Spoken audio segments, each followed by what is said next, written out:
इस वीडियो का टॉपिक है शैव धर्म, शाक्त धर्म, वैष्णव धर्म, भागवत धर्म एवं इस्लाम, पारसी और ईसाई धर्मों के बारे में इसमें हम जानेंगे।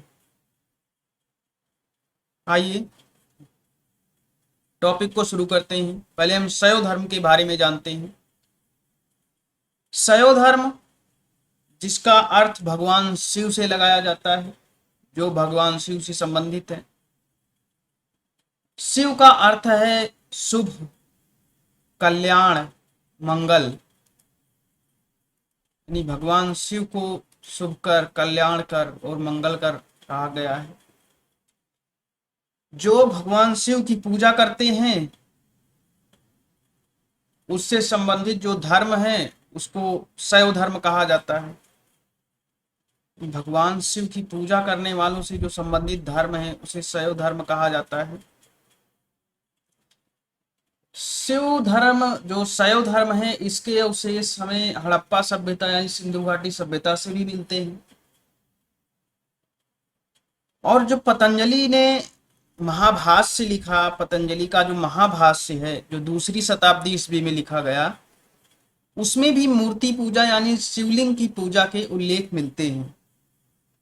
ये जो महाभाष्य है ये पतंजलि ने लिखा, इसमें भी शिवलिंग पूजा के अवशेष मिलते हैं।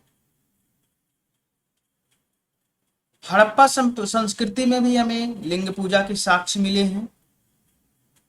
शिवलिंग वहां मतलब पुरातात्विक साक्ष्य मिली है वहां पर, हड़प्पा संस्कृति में भी। ऋग्वेद में शिव के लिए रुद्र नामक देवता का उल्लेख है, जो आदि ग्रंथ है, यानी सबसे प्राचीन ग्रंथ है ऋग्वेद। उसमें भी भगवान शिव के लिए रुद्र नामक देवता का उल्लेख है। इनको पशुपति भी कहा गया है अथर्ववेद में, भव कहा गया है, सर्व कहा गया है, भूपति कहा गया है। यानी कि ऋग्वेद में उनको रुद्र नाम से इनका उल्लेख मिलता है। फिर अथर्ववेद आता है, जिसकी रचना सबसे बाद में हुई, उसमें इनको भव, सर्व, पशुपति, भूपति आदि नामों से संबोधित किया गया है। जो लिंग पूजा है, लिंग पूजा का जो स्पष्ट वर्णन है लिंग पूजा का, वो मत्स्य पुराण में मिलता है। मत्स्य पुराण में स्पष्ट वर्णन मिलता है। एक चीज और ध्यान देने वाली बात है कि विष्णु के 10 अवतारों का उल्लेख भी मत्स्य पुराण में मिलता है। भगवान विष्णु के 10 अवतारों का उल्लेख भी मत्स्य पुराण में मिलता है। तो जो लिंग पूजा है उसका स्पष्ट प्रमाण मिलता है मत्स्य पुराण में। मत्स्य पुराण जो एक बहुत प्रामाणिक ग्रंथ है, प्रामाणिक प्रमाण है, सबसे प्राचीन पुराण है। आइए कुछ शैव धर्म के बारे में कुछ विशेष। जब ये शैव धर्म आगे बढ़ता है, फिर वामन पुराण में शैव धर्म को 4 भागों में, इनकी मतलब संप्रदायों में विभाजित हुआ। तो इनके संप्रदायों की, जो इनके शैव धर्म मानने वाले संप्रदाय थे, उनकी संख्या वामन पुराण में 4 बताई गई है। यानी कि वामन पुराण के अनुसार इनकी संख्या 4 है। देखिए इनका विभाजन कैसे हुआ। ये जो वर्शिप ऑफ रुद्रा है ना, जो नॉन पौराणिक में शैविज्म थे, पुराणों में इनको शिव के नाम से संबोधित किया गया है। ये प्रसिद्ध भी हुए शिव भगवान शिव के नाम से।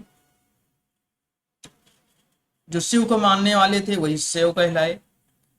लेकिन जो नॉन पौराणिक हैं, जैसे दक्षिणपंथी, जो दक्षिण के जो लोग हैं, उन्होंने उसमें इनको अतिमार्ग, इनको मानने वाले 2 अनुयायी हुए, 2 भागों में, अतिमार्ग और मंत्र मार्ग, दो मानने वाले हुए इसके। अतिमार्ग और मंत्र मार्ग। जो अतिमार्ग से निकले उनको पाशुपत कहा गया, पाशुपत शैव यानी पाशुपत शैव, ये पाशुपत संप्रदाय थे अतिमार्ग वाले। लौकुला, लौकुलिक थे इनके, मतलब लौकुला हुए। फिर उसके बाद कालामुख हुए और लिंगायत हुए। जो अति मार्ग वाले हैं ना, ये 4 संप्रदाय प्रमुख हुए। और जो मंत्र मार्ग वाले थे, अभी आप देखें जो अघोरी होते हैं वो मंत्र मार्ग से संबंध रखते हैं। शरीर पर भस्म मलते हैं, गले में मुंड की माला रखते हैं, ये सब मंत्र मार्ग वाले हैं। उनमें जो कापालिक संयुग होते हैं, कापालिक संयुग और शैव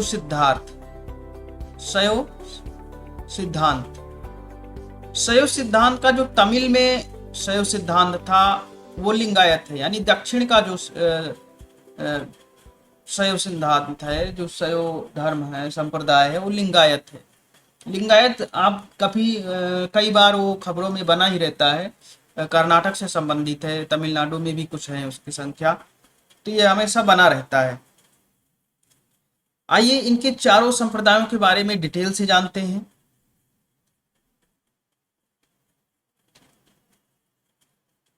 वामन पुराण के अनुसार पाशुपत संप्रदाय,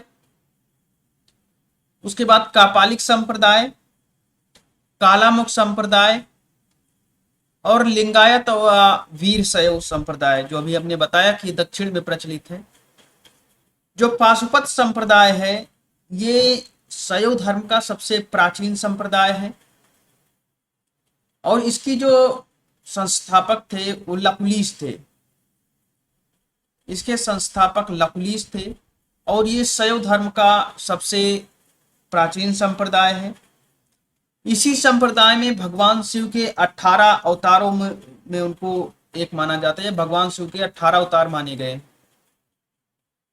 आपसे प्रश्न पूछा जा सकता है कि भगवान शिव के 18 अवतार किस संप्रदाय में माने गए हैं, तो जो पाशुपत संप्रदाय है उसमें भगवान शिव के 18 अवतार माने गए हैं। और जो इस मत के अनुयायी होते हैं, यानी जो पाशुपत संप्रदाय को मानते हैं, वो पंचार्थिक कहलाते हैं।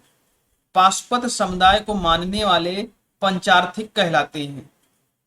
आप देखेंगे कि नेपाल में जो पशुपतिनाथ मंदिर है भगवान शिव का, पशुपतिनाथ मंदिर जो है नेपाल में काठमांडू में, वो इसका प्रमुख केंद्र है। और इसका जो एक प्रमुख ग्रंथ भी है पाशुपत सूत्र नाम से, इस संप्रदाय का जो पाशुपत संप्रदाय है इसका एक प्रमुख ग्रंथ है। उसके बाद हम कापालिक संप्रदाय को जो देखते हैं, जो कापालिक संप्रदाय है, इस संप्रदाय के जो संस्थापक थे वो इष्टदेव भैरव थे और इसका जो केंद्र था वो श्री शैल नामक स्थान था। इसका प्रमुख केंद्र श्री शैल नामक जो स्थान है वहां पर था। इसके जो साधक होते थे वो तापसी क्रियाओं के होते थे और अनुयायी इनके जो होते थे ये तापसी क्रियाओं के, मतलब ये सुरा और नैवेद्य ये सब चीजें का अर्पित कर भैरव की उपासना करते थे, आसुरी प्रवृत्ति के लगभग। फिर कालामुख संप्रदाय है। ये जो कालामुख संप्रदाय है ये इसी संप्रदाय से मिलता जुलता है, यानी कापालिक और ये कालामुख संप्रदाय, ये दोनों लगभग मिलते जुलते हैं। ये दोनों लगभग मिलते जुलते हैं। इनके जो अनुयायी होते थे वो बहुत ही भयंकर प्रवृत्ति के होते थे। कालामुख संप्रदाय के अनुयायी बहुत भयंकर प्रवृत्ति के होते थे। ये कपालों में जो खोपड़िया होती थी उसी कपाल में ये भोजन करते हैं और शरीर पर चिता की जो राख है वो मलते हैं, मदिरा पीते हैं और गले में नर कपाल धारण करते हैं, उसी में भोजन करते हैं। ये सब ये कालामुख संप्रदाय के हैं। और शिव पुराण में जो इनके मानने वाले थे, मतलब शिव पुराण जो महापुराण है, शिव महापुराण में इनके जो अनुयायी थे उनको महाव्रतधर कहा गया, यानी जो ये जो नरकपाल में भोजन करते हैं, धारण करते हैं, और ये जो चिता उता प्रभास मलते हैं उनको महाव्रतधर कहा जाता है। फिर आखिरी है हमारा जैसे लिंगायत और वीर शैव संप्रदाय। लिंगायत का संबंध ही दक्षिण भारत से है, विशेषता कर्नाटक से। अभी हमने पढ़ा कि ये तमिलनाडु और कर्नाटक में किस तरह से विभाजित हुआ। तो ये लिंगायत का संबंध, ये लिंग की उपासना करते हैं, भगवान शिव के लिंग की उपासना करते हैं। इनको जंगम भी कहा जाता है। ये जो लिंगायत है इनको जंगम भी कहा जाता है, इनको जंगम भी कहा जाता है। और इस संप्रदाय के अनुयायियों का विश्वास है कि ये भक्ति से मोक्ष प्राप्त कर सकते हैं, यानी कहते हैं कि हम भक्ति द्वारा मोक्ष प्राप्त करेंगे। एक विशेष पॉइंट है कि जब कुषाणों का शासन था तो आप देखेंगे कुषाणों के शासन में जो सिक्के मिले हैं कुषाणकालीन, उसमें एक तरफ तो शिव और नंदी की फोटो है, शिव और नंदी की फोटो है, और दूसरी तरफ जो है उसमें कुषाण शासकों की मुद्रा, उसमें फोटो लगी हुई है। और जो चोल माने की कुषाण शासकों की मतलब प्रतियां हैं, फोटो हैं, तस्वीर। और जो चोल शासकों में आप देखेंगे कई मंदिर भी बनवाए गए भगवान विष्णु, भगवान शिव के। शिव मंदिर मतलब जैसे राजराज प्रथम ने बनवाया राजराजेश्वर शैव मंदिर, जिसे बृहदेश्वर मंदिर भी कहा जाता है, राजराज प्रथम ने बनवाया शैव मंदिर। तो ये उदाहरण है कि दक्षिण भारत में किस तरह से ये जो शैव धर्म है ये फैला। एलोरा में कैलाश मंदिर का निर्माण देख ही लीजिए कि जो पत्थरों को काट के, पहाड़ को काट के वहां पर कैलाश मंदिर का निर्माण किया गया गुफाओं में। तो ये सब चीजें हैं कि इससे ये साबित होता है कि जो शैव धर्म है, प्राचीन धर्म, वो दक्षिण भारत में बहुत ज्यादा प्रचलित है। शैव धर्म के बाद हमारा अगला धर्म आता है शाक्त धर्म, जो देवी की उपासना से संबंधित है। इसमें माता काली और माता दुर्गा की पूजा की जाती है। ये जो शाक्त धर्म है और ये जो शैव धर्म है, इसका और इसका घनिष्ठ संबंध है। आप देखेंगे जब काली जी की कहीं कहीं फोटो देखो तो जब रुद्र रूप में रहती हैं तो हाथ में वो नरमुंड लिए रहती हैं, और जब सर काटते काटते जा रही थी तो भगवान शिव को लेटना पड़ा। जो शिव जी को कहते हैं कि वो काली जी के ज्येष्ठ थे, और जब शिव जी लेटे तब काली जी की जीभ निकल आई, माता काली की। तो ऐसी जो कथाएं हैं वो प्रचलित हैं। जो माता दुर्गा का उल्लेख मिलता है वो मार्कंडेय पुराण में मिलता है। मार्कंडेय पुराण है उसमें माता दुर्गा का प्रथम उल्लेख मिलता है। मार्कंडेय पुराण में माता दुर्गा जी का प्रथम उल्लेख मिलता है। अभी आप देखेंगे कि 64 योगिनी मंदिर, ये भी शाक्त धर्म से संबंधित है, और ये इसमें विकास और प्रगति को प्रमाणित करने का साक्ष्य उपलब्ध है। सिंधु घाटी सभ्यता में, जैसे कि हमने जब शुरू में पढ़ा था कि सिंधु घाटी जो सभ्यता थी उसमें आप देखेंगे कि हमें काफी मातृ देवी की मूर्तियां मिली हैं। उर्वरा की मूर्ति, उर्वरा से मतलब उर्वरा शक्ति की मूर्ति मिली, उसमें भी वो मतलब पूरी सभ्यता ही जो समाज था वो मातृ प्रधान था। मातृ देवी की पूजा होती थी कई रूपों में। तो जैसे इसमें शैव धर्म से इसका संबंध है। माता दुर्गा एवं काली की उपासना की जाती है, और माता दुर्गा को उल्लेख मार्कंडेय पुराण में है। 64 योगी मंदिर, ये सब। इसके बाद हम देखते हैं वैष्णव धर्म। वैष्णव धर्म जिसे भागवत धर्म कहा जाता है। भागवत धर्म भगवान कृष्ण से संबंधित है। कृष्ण जो वृष्णिवर्षीय यादव कुल के नेता थे और जिनका निवास स्थान मथुरा में था, ये उनसे संबंधित है। भागवत धर्म के विषय में जो जानकारी मिलती है वो उपनिषदों में मिलती है। इसकी जानकारी हमें उपनिषदों से प्राप्त होती है।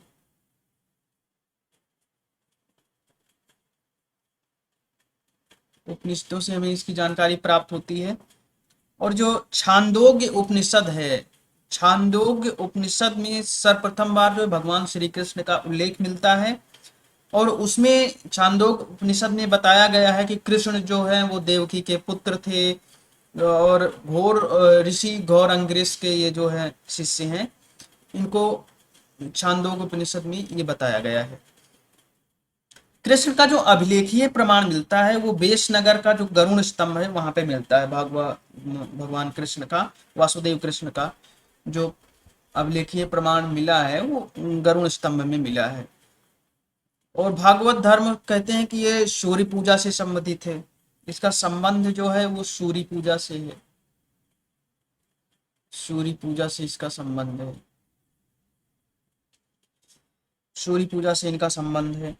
और महाभारत जब, अब भागवत धर्म और वैष्णव धर्म ये दो धर्म अलग अलग कैसे हैं?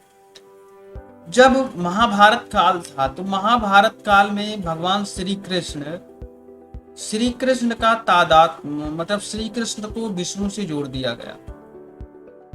श्री कृष्ण को जब भगवान विष्णु से जोड़ दिया गया, विष्णु से, कि विष्णु के अवतार हैं, तो विष्णु के उपासक वैष्णव थे, कृष्ण के उपासक जो भागवत वाले थे। तो ये इसीलिए इसको भागवत धर्म कहा जाता है। जब विश्व भागवत धर्म, विष्णु के उपासक को वैष्णव धर्म, तो वैष्णव धर्म वाले और भागवत धर्म वाले एक ही बात है कि उनको जब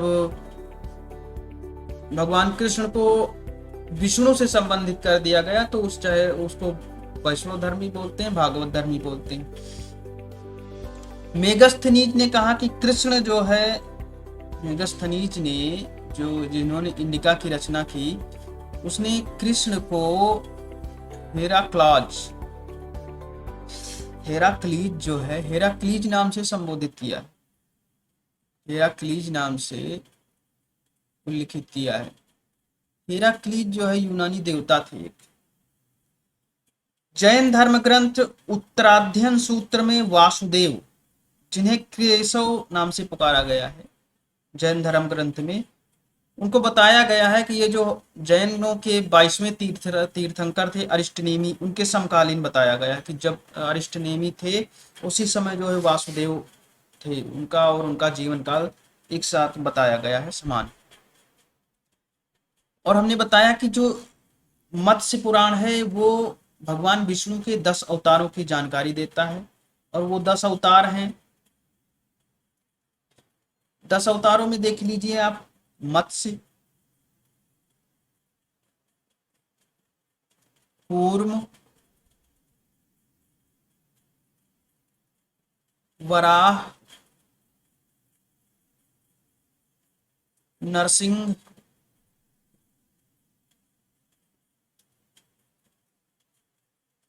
वामन, परशुराम,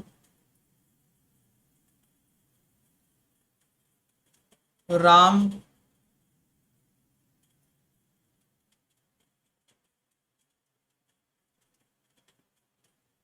बलराम यानी श्री कृष्ण, राम कृष्ण, बलराम, और बुद्ध, और कल्कि इनका आने वाले अवतार होगा। जो कल्कि अवतार है ये कहते हैं कि ये इनका आने वाले अवतार है। जब ये कलयुग में अवतार लेंगे तो ये इनका ये कल्कि अवतार होगा, हाथ में खड्ग लिए रहेंगे और घोड़े पे सवार होके आएंगे और ये जो शत्रुओं का नाश करेंगे। भगवान विष्णु का जो वराह अवतार है, वराह अवतार, ये सबसे ज्यादा प्रचलित है, सबसे ज्यादा लोकप्रिय है।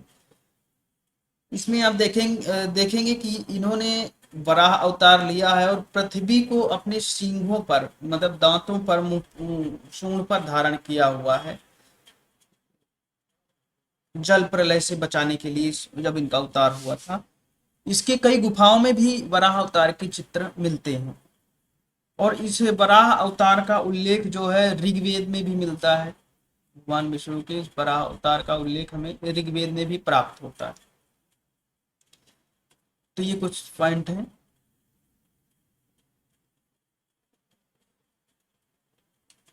वैष्णव धर्म के बाद हम जानते हैं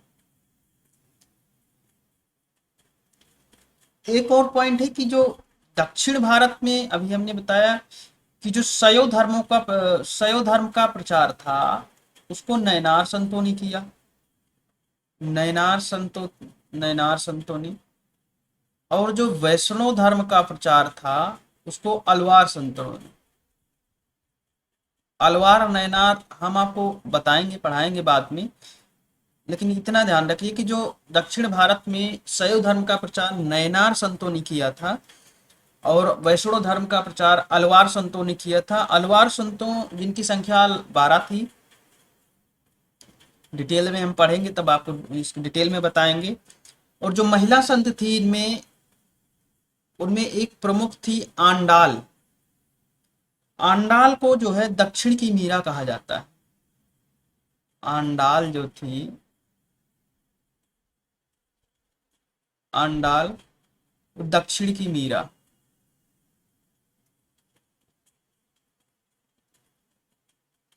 उनको दक्षिण की मीरा कहा जाता है।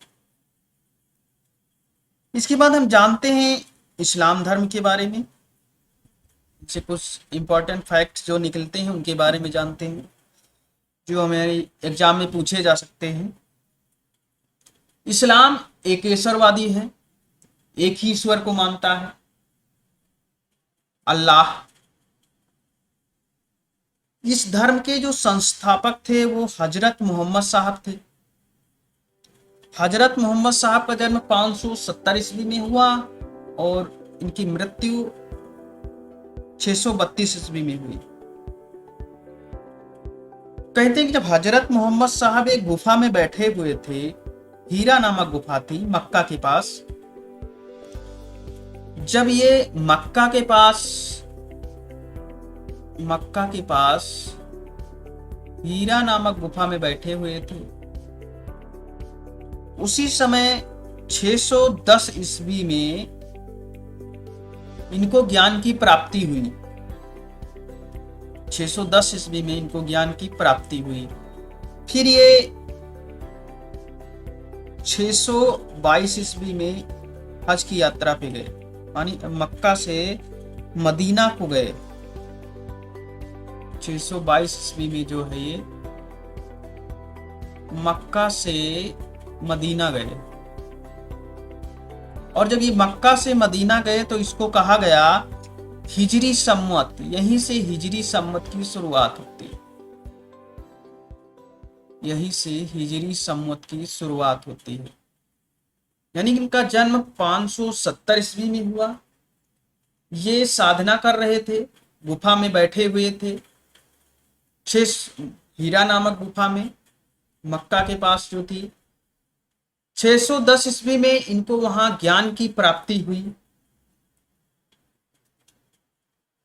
फिर ये 622 ईस्वी में ये मक्का से फिर मदीना जाते हैं, और जब 622 ईस्वी में मक्का से मदीना जाते हैं तो वहां पर एक हिजरी सम्मत की शुरुआत, उसी समय एक हिजरी सम्मत की शुरुआत मानी जाती है। इन्होंने जो उपदेश दिए वो कुरान की शिक्षाओं का दिया इन्होंने। कुरान जो है एक धार्मिक ग्रंथ है, कुरान धार्मिक ग्रंथ है।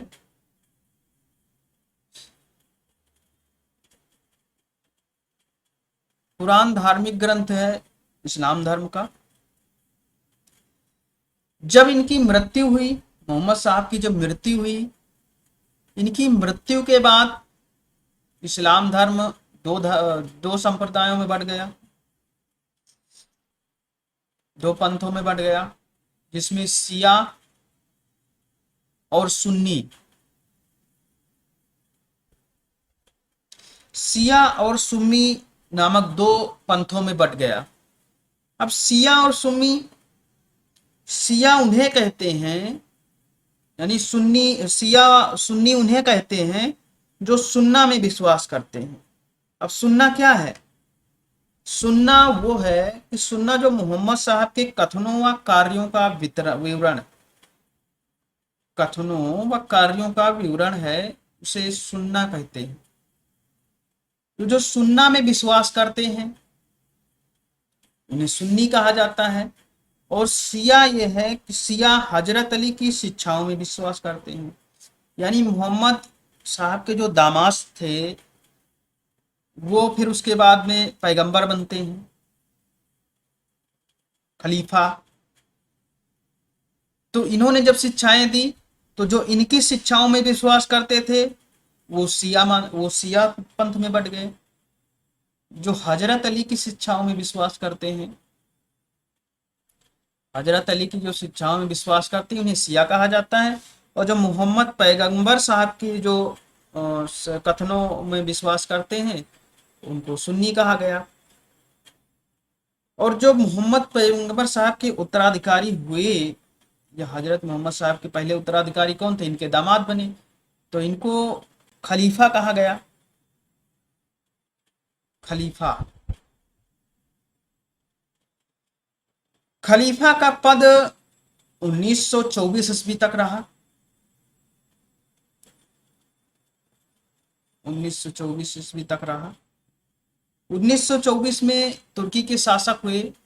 तुर्की एक बड़ी अहमियत रखता था 1924 तक विश्व जगत में, क्योंकि वहां खलीफा का पद होता था।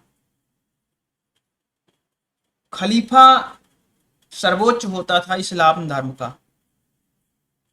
क्योंकि पैगंबर साहब के बाद उनके उत्तराधिकारी समझे जाते थे खलीफा। तो खलीफा सर्वोच्च होता था इस्लाम धर्म का। तो अंग्रेजों ने जब तुर्की को हरा दिया, तुर्की को हराने के बाद वहां के जो शासक थे, जो पैगंबर थे, यानी वो खलीफा थे तुर्की के, उनको हटा दिया। हटा दिया तो एक बहुत बड़ा विद्रोह फैला विश्व में, इस्लाम धर्म में। आप देखेंगे कि उसी समय भारत में आंदोलन भी हो रहे थे। इसको हम आगे पढ़ेंगे। तो फिर 1924 में खलीफा का पद भी समाप्त हो गया। मोहम्मद साहब के जन्मदिन पर एक पर्व मनाया जाता है, मिलाद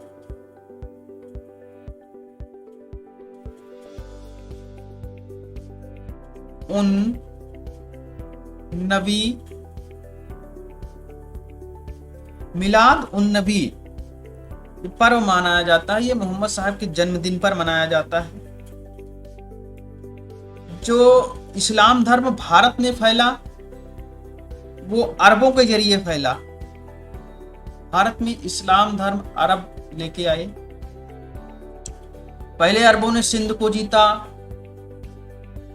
सिंध के बाद वो भारत के अन्य भागों में फैल गए। पहले भारत के पश्चिमी और उत्तर पश्चिमी भागों में फैले, फिर धीरे धीरे वो फैल गए।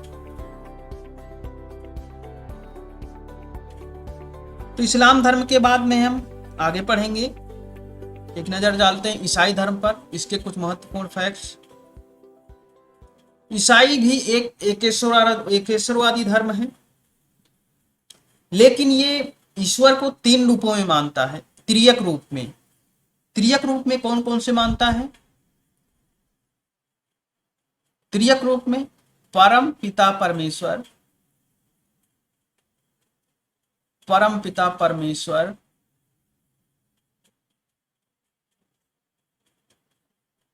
उनके पुत्र ईसा मसीह, पुत्र ईसा मसीह, और पवित्र आत्मा।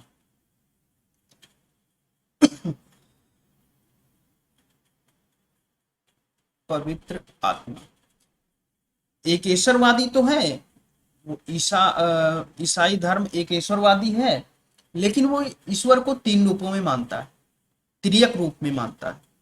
परम पिता परमेश्वर, परमेश्वर के पुत्र हैं ईसा मसीह, और पवित्र आत्मा, ये 3 रूपों में मानता है। ईसा मसीह के जन्मदिन को क्रिसमस के रूप में मानता है। ईसा के जन्मदिन को क्रिसमस मनाते हैं, क्रिसमस के रूप में मानते हैं। ऐसी मानता है कि ईसा मसीह जो है वो ईश्वर के पुत्र थे, क्योंकि इनका जन्म जो है मरियम जो कुंवारी थी उनके उनसे हुआ था, कुंवारी मरियम थी उनसे हुआ था। और जब ये इनको छोड़ दिया तो ये जो है 30 वर्ष तक इन्होंने एक बढ़ई के रूप में बैथलहेम में एक नाजरेत में बिताए, एक बढ़ई के रूप में, बढ़ई के रूप में इन्होंने बिताए थे 30 वर्ष।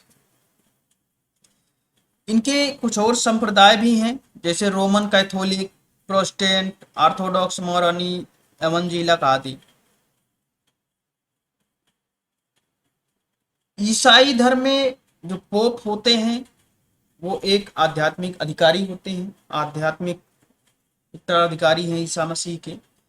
जैसे कि मोहम्मद हजरत साहब के खलीफा कहलाए, इस्लाम के खलीफा, वैसे ही ईसाई धर्म के पोप हैं। इनका जो पवित्र चिन्ह है वो है क्रॉस। लेकिन जो ईसाई धर्म में और संप्रदाय हैं, जैसे कि ये जो प्रोटेस्टेंट है ना, ये पोप को जो है सर्वोच्च शक्ति नहीं मानते। इनका दृष्टिकोण काफी उदार है। ईसाई धर्म का जो धर्म ग्रंथ है वो न्यू टेस्टामेंट है, बाइबिल, जो बाइबिल का अंतिम रूप है, आखिरी खंड है जो बाइबिल का, बाइबिल जो पवित्र ग्रंथ है ईसाई धर्म का, उसका जो अंतिम मतलब धर्म ग्रंथ है, अंतिम पार्ट है, वो न्यू टेस्टामेंट है।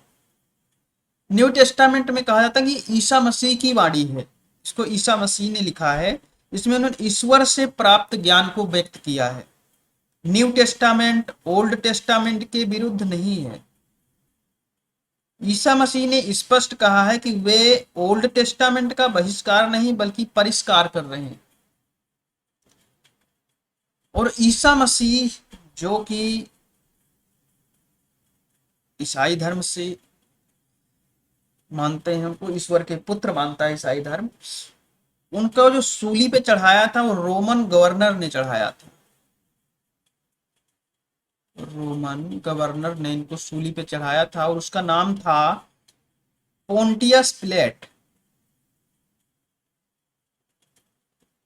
पोंटियस पिलेट, पोंटियस पिलेट इसका नाम था। तो ये कुछ प्रश्न थे ईसाई धर्म से संबंधित। और भारत में जो ईसाई धर्म फैला, जो भारत में ईसाई धर्म आया, इसका प्रचार संत थॉमस ने किया प्रथम शताब्दी ईस्वी में। ये सोचिए, अगर आप ये सोच रहे हो कि ये जो 1600 के बाद आए ब्रिटिश, तो गलत है। ईसाई धर्म का प्रचार पहली शताब्दी से ही शुरू हो गया था, चेन्नई से।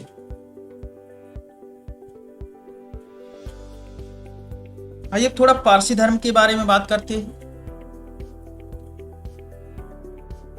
पारसी धर्म जिसके संस्थापक थे जरथुस्त्र। जरथुस्त्र जो थे वो ईरानी थे। पारसियों का प्रमुख ग्रंथ जो है, धार्मिक ग्रंथ, वो जिंद अवस्था है। हमने जिंद अवस्था को जो शुरू में हम पढ़ रहे थे ऋग्वेद, तो उसमें भी हमने देखा था कि जिंद अवस्था की कुछ बातें, आर्यों के बारे में जो कुछ बातें हैं जिंद अवस्था की, वो ऋग्वेद से मिलती हैं।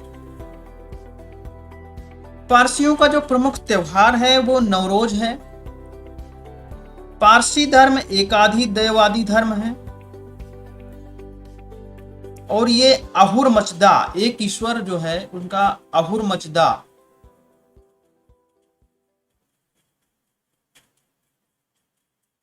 ईश्वर है इनका अहुर मजदा।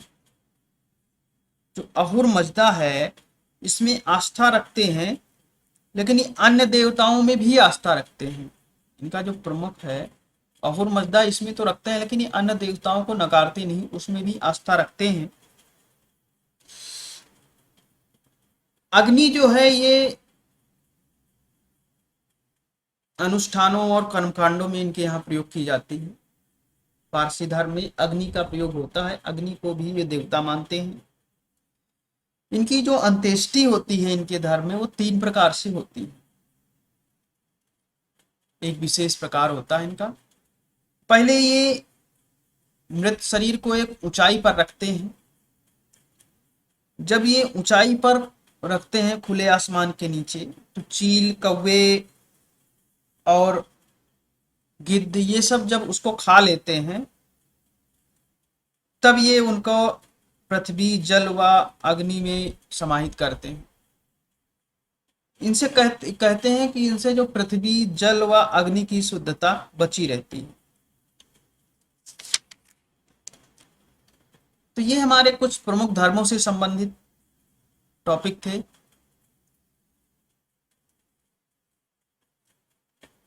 आशा है आप लोगों को ये पसंद आया होगा।